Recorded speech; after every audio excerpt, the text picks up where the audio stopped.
En un rincón apacible de un pueblo abrazado por colinas verdes, donde el sol tejía rayos dorados sobre los tejados al amanecer, vivía Eduardo, un hombre de manos fuertes y corazón inmenso. Mecánico de profesión, pasaba sus días en un taller lleno del olor a aceite y metal, donde cada motor que reparaba parecía contar historias de esfuerzo y cariño. Eduardo era güero, alto y corpulento, con una presencia que llenaba cualquier espacio, pero sus ojos cálidos y su risa franca revelaban una ternura que desarmaba a cualquiera.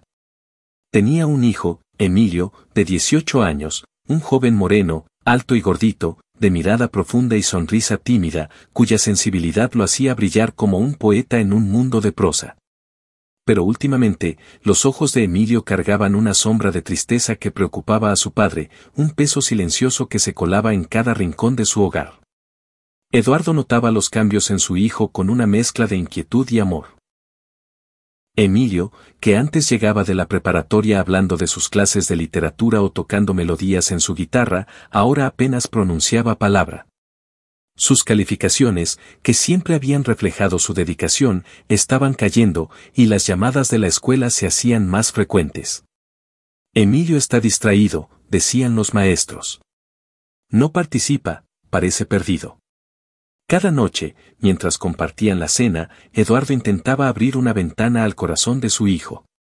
¿Cómo te fue hoy, pequeño?, preguntaba con suavidad, pero Emilio solo respondía con un bien, papá, sus ojos fijos en el plato. Su voz temblaba, y Eduardo sentía un nudo en el pecho, sabiendo que algo más profundo lo atormentaba. El taller de Eduardo, con sus herramientas ordenadas y el zumbido de los motores, se convirtió en su lugar para reflexionar. Mientras ajustaba un carburador, pensaba en los días en que Emilio era pequeño, corriendo por el patio con una pelota que juntos habían inflado. Recordaba cómo Emilio, con apenas 5 años, se sentaba a su lado en el taller, fascinado por el brillo de las llaves inglesas, inventando historias sobre los coches que reparaban. Ese niño lleno de risa seguía allí, pensó, pero ahora estaba atrapado en un laberinto de emociones que Eduardo no lograba descifrar. Decidió que no podía esperar más a que Emilio hablara por sí mismo. Necesitaba actuar, no solo como mecánico que arregla máquinas, sino como padre que repara la confianza de su hijo. Una tarde, cuando el cielo se pintaba de tonos naranjas y el aire llevaba el aroma de las flores silvestres, Eduardo encontró a Emilio sentado en el porche de su casa. El joven miraba el horizonte, sus manos apretando un cuaderno donde escribía sus pensamientos. El silencio entre ellos era denso, pero Eduardo sabía que era el momento. Se sentó a su lado, su figura imponente suavizada por la calma del atardecer. Con voz firme pero llena de amor, dijo, «Hijo, no puedo seguir viendo cómo te apagas. Sé que algo te está pesando, y me duele no saber cómo ayudarte. Por favor, dime qué pasa. No importa que sea, estoy aquí, siempre lo estaré». Emilio bajó la mirada, sus dedos trazando líneas invisibles sobre el cuaderno. Por un instante, pareció que las palabras se le escaparían, pero entonces, como si un dique se rompiera, comenzó a hablar. «Papá, no sé cómo decirte esto», murmuró, su voz temblando. «Me siento perdido, como si algo en mí estuviera mal. No puedo seguir guardándolo, me gustan los chicos. Siempre me han gustado, pero en la escuela todos lo saben, y me hacen sentir como si fuera un error, como si no mereciera estar ahí». El corazón de Eduardo dio un vuelco, no por sorpresa, sino por el dolor de imaginar cuánto había sufrido su hijo en soledad. Se acercó más, colocando una mano cálida sobre el hombro de Emilio. «Mírame, hijo», dijo, su voz tan firme como suave. «No hay nada malo en ti. Nada.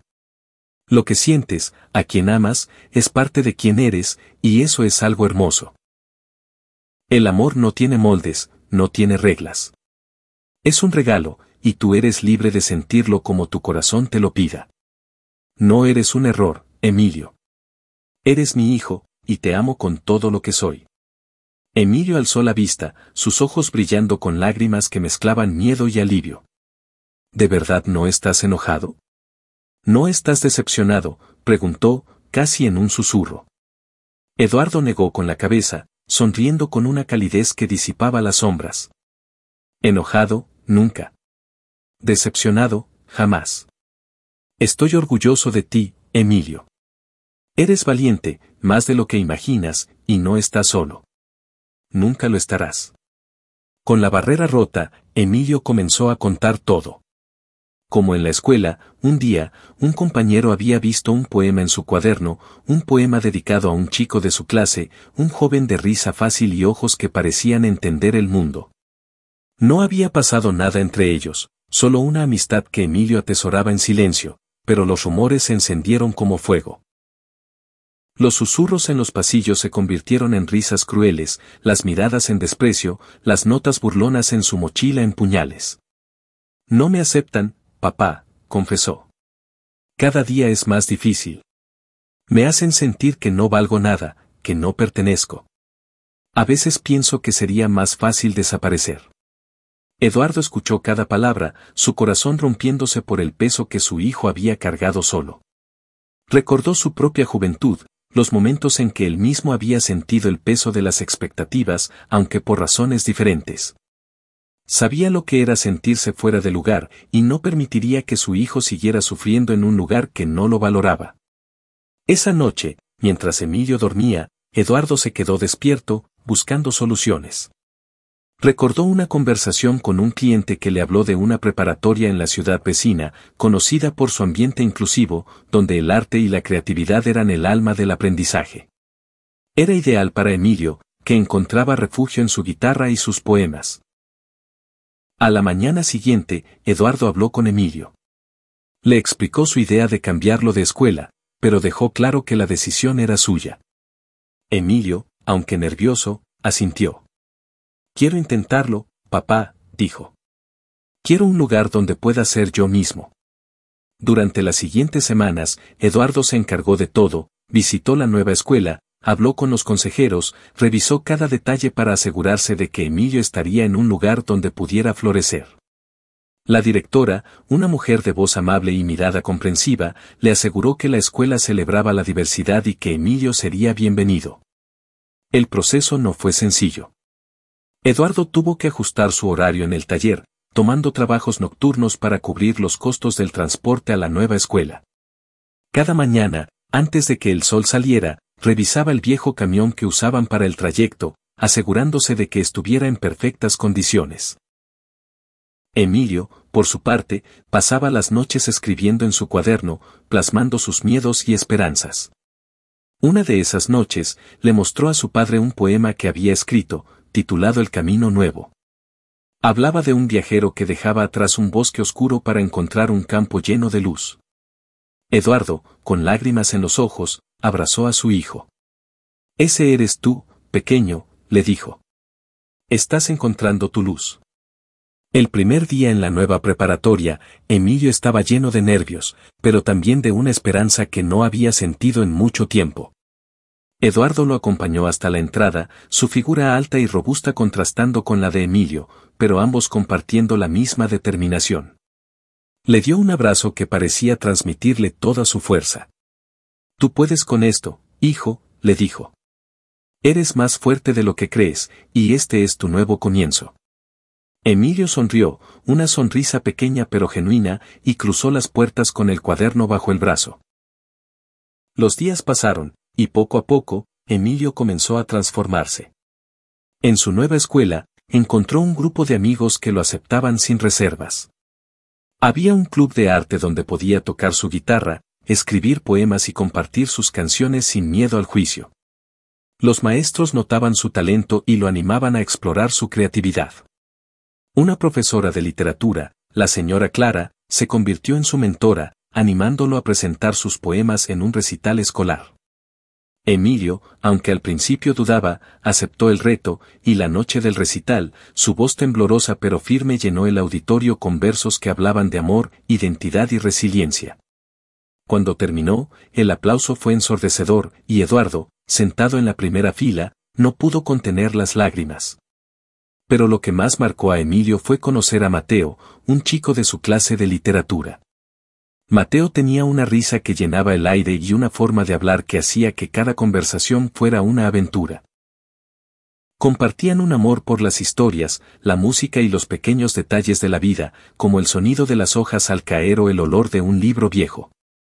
Mateo era delgado, con cabello rizado y una energía que parecía contagiar a todos. La primera vez que hablaron, fue durante un proyecto en equipo sobre poesía moderna. Mateo alabó el poema de Emilio, diciendo que sus palabras tenían alma. Emilio sintió un calor en el pecho, una chispa de conexión que no había sentido antes. No fue algo apresurado. Emilio y Mateo construyeron su amistad con cuidado, con charlas interminables después de clases, con notas que se pasaban en secreto durante las lecciones, con risas compartidas bajo los árboles del campus. Una tarde, mientras caminaban por el parque, Mateo tomó la mano de Emilio, un gesto simple pero lleno de significado. Emilio sintió su corazón latir más rápido, pero no con miedo, sino con una alegría que no había conocido antes.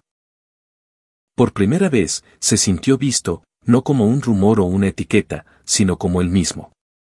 No hablaron de lo que significaba ese gesto, pero no hacía falta. Sus sonrisas lo decían todo. En casa, Eduardo notaba el cambio en su hijo. Emilio volvía a llenar la casa con música, sus dedos danzando sobre las cuerdas de la guitarra mientras tarareaba melodías nuevas. Durante la cena, hablaba con entusiasmo de sus amigos, de sus proyectos en el club de arte, de las historias que quería escribir.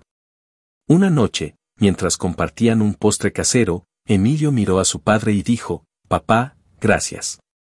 No sé qué habría hecho sin ti. Me diste la fuerza para seguir adelante, para ser yo mismo». Eduardo, con los ojos brillantes, respondió: «Hijo, tú siempre has tenido esa fuerza. Yo solo te ayudé a encontrarla». Pero la transformación de Emilio no fue solo personal. En la escuela, su valentía comenzó a inspirar a otros. Cuando supo que algunos estudiantes también enfrentaban rechazo por ser quienes eran, decidió actuar.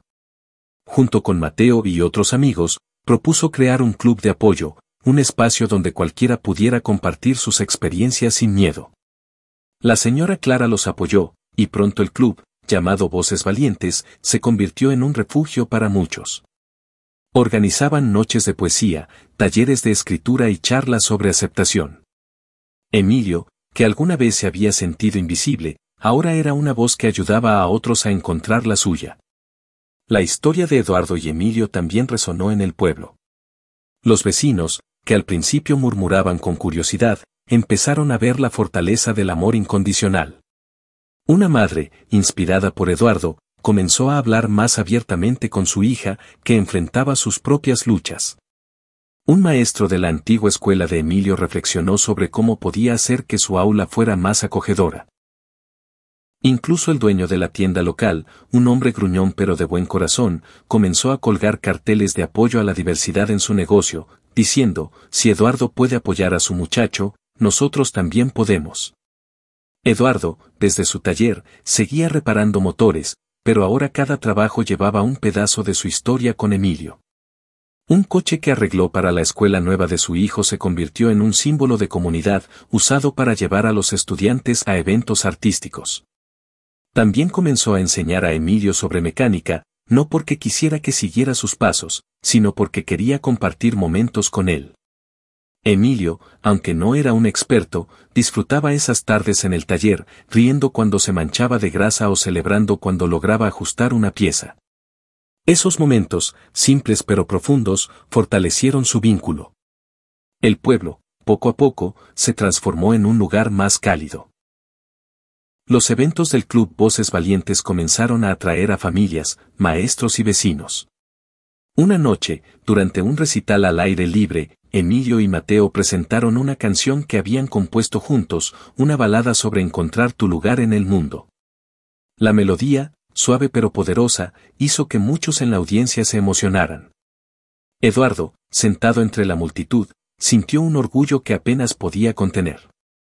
Cuando la canción terminó, se puso de pie, aplaudiendo con tanta fuerza que sus manos se enrojecieron. La vida no era perfecta. Había días en que Emilio aún sentía las heridas del pasado, momentos en que el miedo intentaba colarse de nuevo. A veces, un comentario fuera de lugar o un recuerdo lo hacía dudar de sí mismo. Pero ahora tenía un hogar, una escuela, un padre y amigos que le recordaban su valor. Y tenía a Mateo, cuya presencia era como una canción que nunca terminaba. Su relación no estaba definida por etiquetas, sino por pequeños gestos. Un mensaje de buenos días, una caminata bajo las estrellas, una promesa silenciosa de estar ahí el uno para el otro. Eduardo, por su parte, aprendió que ser padre no era solo proteger, sino también dejar volar, confiar en que su hijo encontraría su camino. Cada noche, cuando el sol se despedía, él y Emilio se sentaban en el porche, a veces en silencio, a veces compartiendo risas, siempre sabiendo que, juntos, podían enfrentar cualquier cosa. Eduardo también comenzó a abrirse más con sus propios amigos, contándoles cómo su amor por Emilio lo había cambiado. Ser padre es aprender todos los días, decía, y sus palabras resonaban en quienes lo escuchaban. El impacto de su historia se extendió más allá del pueblo. Un periódico local escribió un artículo sobre el Club Voces Valientes, destacando el liderazgo de Emilio y la comunidad que había ayudado a construir. El artículo inspiró a otros pueblos a crear espacios similares, y Emilio recibió cartas de jóvenes que, como él, habían encontrado valor en su ejemplo. Una de esas cartas, escrita por una chica de un pueblo lejano, decía: «Gracias por mostrarme que no estoy sola. Tus poemas me dieron esperanza». Emilio guardó esa carta en su cuaderno, junto con sus propios versos. En el taller, Eduardo colgó un tablero donde Emilio y él pegaban fotos y recuerdos, una entrada al recital, una nota de Mateo, una foto de ellos dos riendo en el porche. Ese tablero era un recordatorio de su viaje, de los días oscuros que habían dejado atrás y de los días luminosos que construían juntos. Una tarde, mientras trabajaban en un motor, Emilio miró a su padre y dijo: «Papá, creo que estoy empezando a entender quién soy. Y me gusta».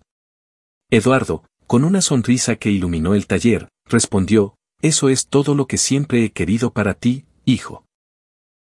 En aquel pueblo donde el sol seguía pintando los tejados de dorado, la casa de Eduardo y Emilio se convirtió en un faro de amor y aceptación. Su historia no era un final, sino un comienzo, un recordatorio de que, con valentía y apoyo, cada corazón puede encontrar su lugar en el mundo. Y mientras las estrellas comenzaban a brillar en el cielo, Emilio tomó su guitarra y tocó una melodía suave, una canción para su padre, para Mateo, para sí mismo, una canción que hablaba de amor, de esperanza y de la belleza de ser quien realmente eres. La música flotaba en el aire, carried by the breeze, reaching every corner of the village, a gentle promise that love, in all its forms, would always find a way to shine.